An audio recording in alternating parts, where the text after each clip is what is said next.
everyone. I hope you've been fine and doing good. Now, today we're going to be talking about trust and obey. There's so much injustice going on in the world. I think the past week has been extremely distressing for a lot of us, knowing everything that's been going on. The injustices have always been this way, but I think the last week has just brought everything to a heightened front, and it is a time where a lot of us are questioning so many things. We have so many questions that are going unanswered, and it leaves us with a lot of confusion in our hearts. For me, I go through a lot of periods in my life where I failed to trust, because when you levy everything that's happening around you, it's very difficult for you to actually trust. Trust that everything will be fine. Trust in the principles of God, and trust in the fact that He would always come through for us. Sometimes when we're faced with the reality, it is hard to trust. There's so much insecurity in the world today.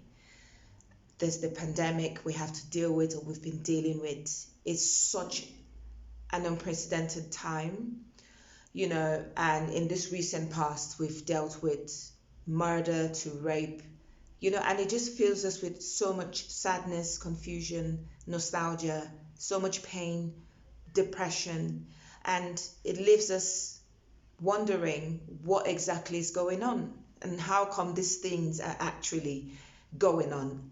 So Proverbs 6 verse 16 to 19 says, "There are 6 things the Lord hates, yes, 7 which are an abomination to Him: haughty eyes, a lying tongue, and hands that shed innocent blood, a heart that devises wicked plans, feet that run rapidly to evil, a false witness who utters lies, and one who spreads strife amongst brothers." So we're going to be talking about Habakkuk today. Habakkuk's story gives us so much inspiration in what is going on today. Habakkuk is the 8th book in the Minor Prophets, and his conversation with God was so charged. It was one of those conversations I would liken it. It was like hard talk. Habakkuk had a real conversation with God that was like hard talk, and he unburdened his heart, his pain, his feelings to God, quite fearlessly, I might add. Now, Habakkuk was concerned with the problems in Judah. It was a situation where God's laws had been laid aside and injustice was dominating the land. Now, God responded to Habakkuk saying that He had heard his complaints, and He responded that the Babylonians were going to come to Judah, even though they were guilty folk and their strength was their God. Now, this didn't go down too well with Habakkuk. Habakkuk challenges God and says that the solution that God is bringing was not going to help the problem at all. He actually thought the problem was actually going to get worsened, because he didn't believe that it would work. Now, Habakkuk's complaint modeled a style of prayer where he complained and laid the bitterness in his heart to God, and then he stepped back and waited to see how God would respond to the complaints he had made. Now, God's response was epic.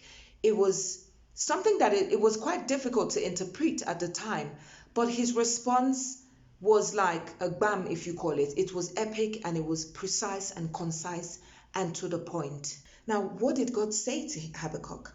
Now, God says that he should persist, that having faith is the right attitude to adopt in times or in crises like that, and that there were 2 things that he expected of him. He expected him to commit himself to God while trusting in his process.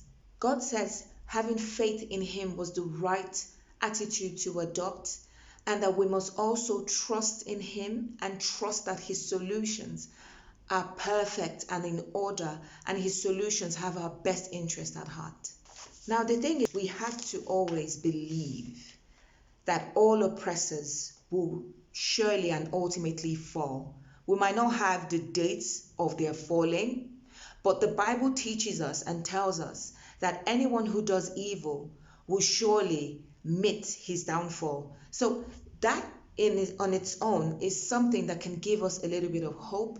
That on its own is something that can give us a little bit of peace, especially in the face of injustice and adversity in the world.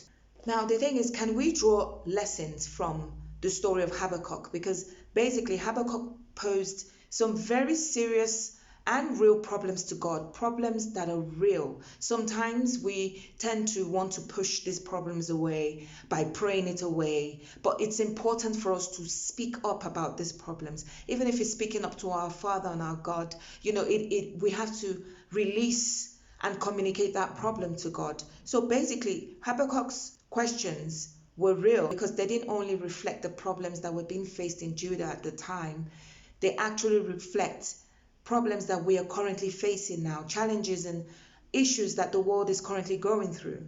We have to dig deeper in the face of adversity and operate from the perspective of faith. It is the only way. It's the only way to move forward. It's the only way for us to actually rise up in the morning and have that hope in our hearts that, you know what? There is a solution and there is an answer to every single problem, even those questions that we have in our hearts that we sometimes have or feel that well of doubt coming up, where we try to analyze it from our own minds. We try to analyze it from the rationality of the world, or we even try to analyze it like, how is this going to work? How is this going to end? We actually need to dig deeper, because in the face of adversity rises one thing and one factor that we can't let go of: our faith. Our faith is the only thing that's going to keep us warm on cold nights. Our faith is the only thing that's going to give us strength when we have weakness. Our faith is the only thing that's going to drive us to the finishing line, because we know that we have a God that is mighty in battle. Our God is big and he's strong enough to weld through any situation, any storm, any rising or raging waters. God is there for us, and we know, once we know and we settle in our spirit against the doubts that wells up against us, against the questions that we can't answer ourselves, we have to rely on the fact that we do have a big God, and he is alive and he is mightier than any battle. So when you know that you're riding into war, or you are at war with a bigger force behind you, ultimately it's literally like you have to take a step back. It's like somebody trying to bully you or somebody trying to oppress you, and you say, you know what, wait, let me go and call my father. And you call your father, and this bully is cowering in fear because he is encountering something or a situation that is bigger than him. We're talking about our earthly fathers coming and stepping into a situation where we feel bullied or oppressed. What more about our Heavenly Father, who is bigger? He's got angels that tower. They are giants. He's got angels. He's got the heavens. He's got the powers to move and shake shake the foundations of the earth. So who do we fear? Who shall we fear? Because they cannot kill that which God has put inside of us. Now I'm going to read from Psalm 37, verse 27 to 29. Turn from evil and do good, then you will dwell in the land forever. For the Lord loves the just and will not forsake his faithful ones. Wrongdoers will be completely destroyed. The offspring of the wicked will perish.